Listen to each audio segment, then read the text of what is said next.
യഥാർത്ഥത്തിൽ ആന്റോ ആന്റണി നടത്തിയ പ്രസ്താവന രാജ്യദ്രോഹത്തിന്റെ പരിധിയിൽ വരുമോ? നോക്കൂ സുജയ, ഇപ്പം ആന്റണി പുൽവാമ സംഭവത്തെക്കുറിച്ച് സ്വന്തം നിലയ്ക്ക് ഒരു അന്വേഷണം നടത്തുകയും ആ അന്വേഷണത്തിൻ്റെ അടിസ്ഥാനത്തിൽ ഒരു പ്രസ്താവന നടത്തുകയും അല്ല ചെയ്തിട്ടുള്ളത്.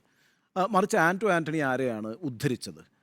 പുൽവാമ സംഭവം നടക്കുമ്പോൾ 2019 പുൽവാമ സംഭവം നടക്കുന്നത്. അത് 8 മാസം മുമ്പാണ്. 2019 ലോക്സഭാ തെരഞ്ഞെടുപ്പിന് 8 ആഴ്ചകൾക്ക് മുമ്പാണ് പുൽവാമ സംഭവം നടക്കുന്നത്. ഫെബ്രുവരി 14, 2019. അപ്പോൾ ആ സമയത്ത് ജമ്മു കാശ്മീർ ഗവർണറായിരുന്ന സത്യപാൽ മലിക് ജമ്മു കാശ്മീരിൻ്റെ മാത്രം ഗവർണറായിരുന്നില്ല. അദ്ദേഹം അതിനു മുമ്പ് ബീഹാറിൻ്റെ ഗവർണറായിരുന്നു, ഗോവയിലെ ഗവർണറായിരുന്നു എന്ന് മാത്രവുമല്ല BJPയുടെ ദേശീയ ഉപാധ്യക്ഷനായിരുന്നു സത്യപാൽ മലിക്. ആ സത്യപാൽ മലിക് ദ വയർ എന്ന് പറയുന്ന ഏജൻസിക്ക് കൊടുക്കുന്ന അഭിമുഖത്തിൽ ഒരു വളരെ പ്രധാനപ്പെട്ട വെളിപ്പെടുത്തൽ നടത്തുന്നുണ്ട്. ആ വെളിപ്പെടുത്തൽ ഈ നിമിഷം വരെ അന്വേഷിക്കപ്പെട്ടിട്ടില്ല. എന്താണ് ആ വെളിപ്പെടുത്തൽ? 40 CRPF ജവാന്മാരാണ് കൊല്ലപ്പെട്ടത്. ഒരു ബോംബ് ബ്ലാസ്റ്റിൽ കൊല്ലപ്പെടുന്നു. എങ്ങനെയാണ് അത് സംഭവിക്കുന്നത്? അവരൊരു ബസ്സിൽ യാത്ര ചെയ്യുന്നു. ആ ബസ്സിൽ യാത്ര ചെയ്യുമ്പോൾ ഒരു മാരുതി എക്കോ കാർ വന്ന് ആ ബസ്സിലേക്ക് ഇടിക്കുകയും ഒരു വലിയ ബ്ലാസ്റ്റ് സംഭവിക്കുകയും 40 പേർ കൊല്ലപ്പെടുകയും ചെയ്യുന്നു. ഇങ്ങനെ CRPF ജവാന്മാർ സാധാരണഗതിയിൽ റോഡിലൂടെ യാത്ര ചെയ്ത് പോകാറില്ല എന്നും അവർക്ക് എയർലിഫ്റ്റിംഗ് സൗകര്യം നൽകണമെന്നും ആവശ്യപ്പെട്ട് അവിടുത്തെ CRPFൻ്റെ IG അന്ന് ഹോം മിനിസ്ട്രിയെ ബന്ധപ്പെടുന്നു. അന്നത്തെ ഹോം മിനിസ്റ്റർ ആരാണ്? രാജ്നാഥ് സിംഗ് ആണ്. ഹോം മിനിസ്ട്രി ഈ എയർലിഫ്റ്റ് ചെയ്യാനുള്ള വിമാനം നൽകുന്നില്ല.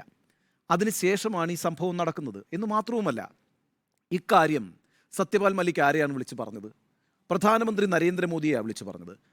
ഹമാര ഗലത്തി ഹെ എന്നാണ് അദ്ദേഹം പറഞ്ഞത്. ആ ഇൻ്റർവ്യൂ ഞാൻ കേട്ടിട്ടുണ്ട്. ഹമാര ഗലത്തി സെ ഹുവാ ഹെ, അതായത് നമ്മുടെ കുറ്റം കൊണ്ട് സംഭവിച്ചു എന്നാണ്. അപ്പോൾ എന്താണ് പ്രധാനമന്ത്രി തിരിച്ചു പറഞ്ഞത്? യു കീപ് ക്വയറ്റ് എന്നാണ്, നിങ്ങൾ മിണ്ടാതിരിക്കൂ എന്നാണ്. ഇത് തന്നെയാണ് ദേശീയ സുരക്ഷാ ഉപദേഷ്ടാവിൽ നിന്നും സത്യപാൽ മാലിക്കിന് നേരിടേണ്ടി വന്ന മറുപടി. നിങ്ങൾ ചുമ്മാതിരിക്കൂ എന്നാണ്. നോക്കൂ, അദ്ദേഹത്തിൻ്റെ അഭിമുഖത്തിലും പിന്നീട് വിവിധ ജേർണലിസ്റ്റുകൾ നടത്തിയ അന്വേഷണങ്ങളിലും വന്നിട്ടുള്ള കുറേ സെക്യൂരിറ്റി ലാപ്സസ് ഉണ്ട്. നമുക്ക് പറയാം, ശരിയാണ്, 13,800 പേജുള്ള കുറ്റപത്രമാണ് NIA കോടതി ജമ്മു കോടതിയിൽ ഈ പുൽവാമ സംഭവവുമായി ബന്ധപ്പെട്ട് സമർപ്പിച്ചിട്ടുള്ളത്. 13,800 പേജുള്ള ഒരു കുറ്റപത്രമാണ്. അതിൽ 19 പേര് ഇതിൽ കുറ്റവാളികളാണ് എന്ന് കണ്ടെത്തിയിട്ടുണ്ട്. അതിൻ്റെ ശിക്ഷാ നടപടികളൊക്കെ ആയിട്ട് മുന്നോട്ട് പോയിട്ടുണ്ട്. പക്ഷേ അത് 2020 ഓഗസ്റ്റിലാണ് ആ കുറ്റപത്രം സമർപ്പിക്കുന്നത്. അതിനുശേഷമാണ് സത്യപാൽ മലിക്കിൻ്റെ ഈ വെളിപ്പെടുത്തൽ വരുന്നത്. കഴിഞ്ഞ നവംബർ 26 സുജയ, ഈ പറയുന്ന 40 ജവാന്മാരുടെ വിധവകളിൽ ചിലർ പങ്കെടുത്തൊരു പ്രൊട്ടസ്റ്റ് മാർച്ച് ഡൽഹിയിൽ നടന്നു. നവംബർ 26 പ്രത്യേകത എന്താണെന്നറിയാമോ? കോൺസ്റ്റിറ്റ്യൂഷൻ ഡേയാണ്, ഭരണഘടനാ ദിവസമാണ്. ആ ദിവസമാണ് ഈ വിധവകളടക്കം അവിടെ പ്രൊട്ടസ്റ്റ് മാർച്ച് നടത്തിയത്. എന്തിനാണെന്നറിയാമോ? നിങ്ങളൊരു ധവളപത്രം പുറപ്പെടുവിക്കണം.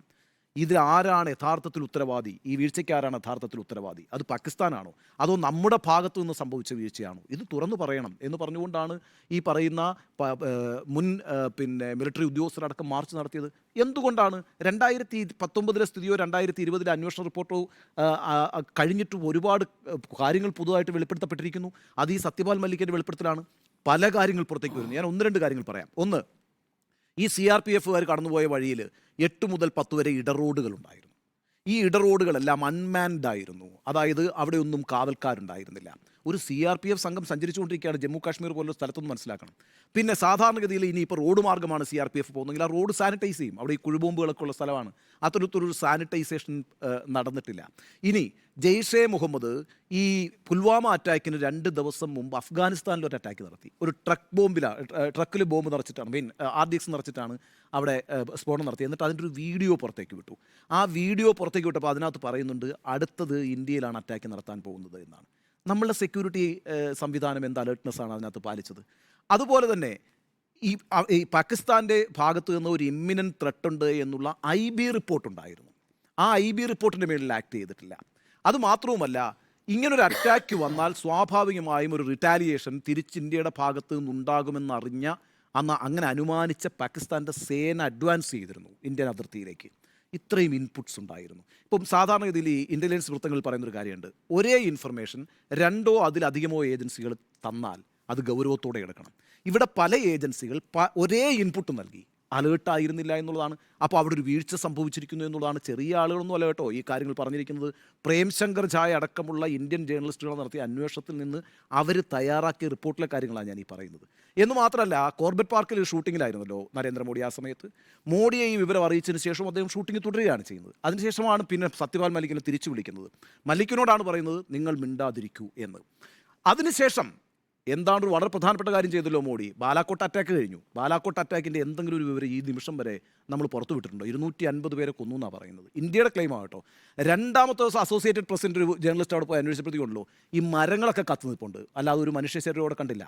ഒരാഴ്ചയ്ക്ക് ശേഷം അൽ ജസീറ അവിടെ പോയി അന്വേഷിച്ചു, അവരുടെ ഒരു ടീം പോയി അന്വേഷിച്ചു, കണ്ടിട്ടില്ല. ഓസ്ട്രേലിയൻ ഇൻ്റലിജൻസ് ഏജൻസി പറഞ്ഞ എന്താണെന്നറിയാവോ? അവിടെ ഒരു സാറ്റലൈറ്റ് സർവൈലൻസ് നടത്തി. അവിടെ കുറേ മരങ്ങൾ കത്തിച്ചിരിക്കുന്നു, കുറേ പ്രോപ്പർട്ടീസ് നശിച്ചിരിക്കുന്നു, ഒന്നും സംഭവിച്ചിട്ടില്ല. അവിടെ അങ്ങനെ ഒരു വലിയൊരു എന്താ പറയുക ഒരു ടെററിസ്റ്റ് ക്യാമ്പൊന്നും ഉണ്ടായിരുന്നില്ല എന്നാണ് ഇത്തരത്തിലുള്ള ഇൻ്റർനാഷണൽ ഏജൻസികൾ പറഞ്ഞിരിക്കുന്നത്. ഈ നിമിഷം വരെ അത് കണ്ടസ്റ്റ് ചെയ്തിട്ടില്ല ഇന്ത്യ, ഒരു പടം പുറത്തേക്ക് വിട്ടിട്ടില്ല നമ്മളിങ്ങനെ തിരിച്ചടിച്ചു എന്ന് മാത്രമല്ല, ബാലാക്കോട്ട് അറ്റാക്ക് കഴിഞ്ഞിട്ട് പിന്നെ ഇന്ത്യയിലുടനീളം പ്രധാനമന്ത്രി നരേന്ദ്രമോദി പ്രസംഗിച്ചിരുന്നത് എന്താണെന്നറിയാവോ? നോക്കൂ, ഈ പറയുന്ന കോൺഗ്രസിൻ്റെ നയമല്ല പിന്നെ BJPയുടെ നയം. ഞങ്ങളെ ഇന്ത്യക്കാരെ ആക്രമിച്ചാൽ ഞങ്ങൾ തിരിച്ചടിക്കും, ഇങ്ങനെ പറഞ്ഞിട്ട് ഒരു കാര്യം കൂടി പറഞ്ഞു. അതുകൊണ്ട് പുതിയ വോട്ടർമാരോട് എനിക്കൊരു കാര്യം പറയാനുണ്ട്.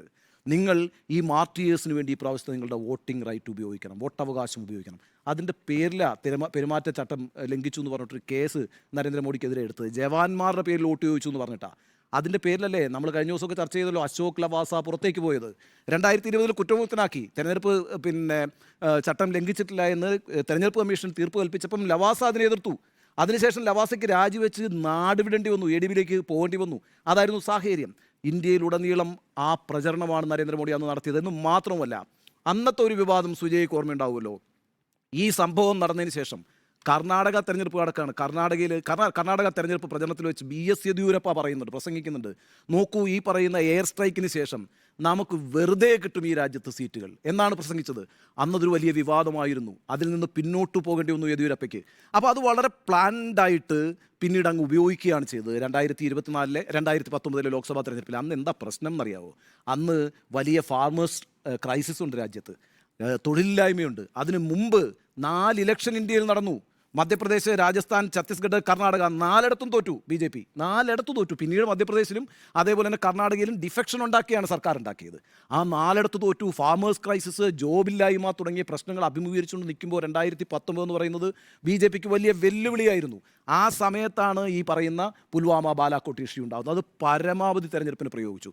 ഞാൻ പറഞ്ഞു വരുന്നത്, ഈ രാഷ്ട്രീയമായി ഈ വിഷയത്തെ ഉപയോഗിക്കുകയും ഇത്തരത്തിലുള്ള വലിയ നെഗ്ലിജൻസ്, പല തരത്തിൽ പല എക്സ്പേർട്ടുകൾ ഉന്നയിച്ചിട്ടുള്ള വലിയ നെഗ്ലിജൻസ് രാജ്യത്തെ ഹോം മിനിസ്റ്ററുടെ ഭാഗത്ത് നിന്ന് സെക്യൂരിറ്റി നെഗ്ലിജൻസ് ഉണ്ടാകുന്നു, ഇൻ്റലിജൻസ് നെഗ്ലിജൻസ് ഉണ്ടാകുന്നു. ഈ കാര്യങ്ങളൊന്നും അന്വേഷിക്കപ്പെട്ടിട്ടില്ലെന്ന് മാത്രമല്ല, അതിൻ്റെ വിധവകൾക്ക്, അതിനകത്തെ രക്തസാക്ഷികളായ പട്ടാളക്കാരുടെ വിധവകൾക്ക് പോലും ആ പരാതിയുണ്ട്. ആ സമയത്താണ് ആൻ്റോ ആൻ്റണി ഈ പ്രശ്നം ഉന്നയിക്കുന്നത്. ഇത് ആൻ്റോ ആൻ്റണി ഉന്നയിക്കുന്ന പ്രശ്നമല്ലെന്നേ. ആൻ്റോ ആൻ്റണിയേക്കാൾ വളരെ പ്രഗത്ഭരായിട്ടുള്ള അന്വേഷണാത്മക മാധ്യമ പ്രവർത്തനം നടത്തുന്ന ആളുകൾ, ഡിഫൻസ് എക്സ്പേർട്ടുകൾ, സത്യപാൽ മലിക് എന്ന് പറയുന്ന ഗവർണർ ഹിംസെൽഫ് കെയിം ഔട്ട് എന്നിട്ട് പരസ്യമായി പറഞ്ഞൊരു കാര്യത്തിൽ അങ്ങേയറ്റം നിശബ്ദത പുലർത്തുന്നതെന്ന് മാത്രമല്ല, അക്കാര്യത്തിൽ ജനങ്ങളെ ബോധ്യപ്പെടുത്താൻ ഒരു ബാധ്യതയുണ്ടല്ലോ. ഈ 40 പേരെന്ന് പറയുന്നത് ഇന്ത്യക്ക് വേണ്ടി മരിച്ചവരല്ലേ? അവരുടെ എന്തെങ്കിലും ഒരു സെക്യൂരിറ്റി ലാപ്സ് ഉണ്ടായിട്ടുണ്ടെങ്കിൽ, ഇൻ്റലിജൻസ് ഫെയിലിയർ ഉണ്ടായിട്ടുണ്ടെങ്കിൽ അതിന് ആളുകളെ ഫിക്സ് ചെയ്ത് അക്കൗണ്ടബിലിറ്റി ഫിക്സ് ചെയ്യണ്ടേ? അക്കൗണ്ടബിലിറ്റി ഫിക്സ് ചെയ്യുന്നു എന്നുള്ളതാണല്ലോ ഒരു സർക്കാർ കാണിക്കേണ്ട മാന്യത. അത് ചെയ്തില്ലല്ലോ. ഒരു കാര്യം ഞാൻ പറഞ്ഞേക്കാം. 2001 പാർലമെൻറ്റ് അറ്റാക്ക് നടന്നല്ലോ, വലിയ ഇൻവെസ്റ്റിഗേഷൻ നടന്നല്ലോ. 2013 അഫ്സൽ ഗുരുവിനെ തൂക്കിക്കൊന്നില്ലേ? അഫ്സൽ ഗുരുവിനെയാണല്ലോ, എനിക്ക് തോന്നുന്നു അവസാനം തൂക്കിക്കൊണ്ടിരിക്കുന്ന അഫ്സൽ ഗുരുവിനെയാണെന്നാണ് ഞാൻ വിചാരിക്കുന്നത്. ഈ കാര്യത്തിൽ എന്ത് നടപടി ഉണ്ടായി സുജയ? എന്തെങ്കിലും ഒരു നടപടി ഉണ്ടായി? 40 ജീവനാണ് പൊലിഞ്ഞത്. അപ്പോൾ അത് പൊളിറ്റിക്കലി ഉപയോഗിച്ചു എന്ന് മാത്രമല്ല, ഈ നെഗ്ലിജൻസ് ഒന്നും തന്നെ സീരിയസ് ആയി അഡ്രസ്സ് ചെയ്യപ്പെട്ടിട്ടില്ല. ആ വിഷയം ഉന്നയിക്കാനുള്ള റൈറ്റ് എല്ലാവർക്കും ഉണ്ട്. അതെങ്ങനെയാണ് രാജ്യദ്രോഹമാവുക? ഈ രാജ്യത്ത് നടക്കുന്ന ഒരു സംഭവത്തെക്കുറിച്ച് ഇന്ത്യയുടെ പെട്രിയോട്ടിസം, നിങ്ങൾ പെട്രിയോട്ട് ആയിരിക്കണം എന്ന് പറയുമ്പോൾ ഇന്ത്യയിൽ എന്ത് സംഭവിച്ചു എന്നുള്ളത് അറിയാനുള്ള അവകാശം കൂടി എനിക്കുണ്ട്. അതാണ് എൻ്റെ ഈ രാഷ്ട്രബോധം എന്ന് പറയുന്നത്. അപ്പോൾ അതിനെ വെല്ലുവിളിക്കുന്ന ഒന്നും തന്നെ ആൻ്റോ ആൻ്റണി എന്ന് പറഞ്ഞിട്ടില്ല. ആൻ്റോ ആൻ്റണി പറഞ്ഞിരിക്കുന്ന കാര്യങ്ങൾ വളരെ പ്രധാനപ്പെട്ട ആളുകൾ കഴിഞ്ഞ 2 വർഷമായി ഇന്ത്യയിൽ പറഞ്ഞുകൊണ്ടിരിക്കുന്ന കാര്യങ്ങളാണ്. അത് അഡ്രസ്സ് ചെയ്യപ്പെടുകയാണ് വേണ്ടത്. ഓക്കെ, ആന്റോ ആന്റണിയുടെ പ്രസ്താവന രാജ്യദ്രോഹമല്ല എന്നാണ് പറയേണ്ട ഒരു കാര്യമാണെന്നുള്ളതാണ് ഉണ്ണിസാറിന്റെ അഭിപ്രായം. ഞങ്ങൾ 3 പേരുടെ അഭിപ്രായത്തിലേക്ക് നമുക്ക് വരണം. ഇതൊരു ഡിബേറ്റ് ചെയ്യേണ്ട വിഷയം.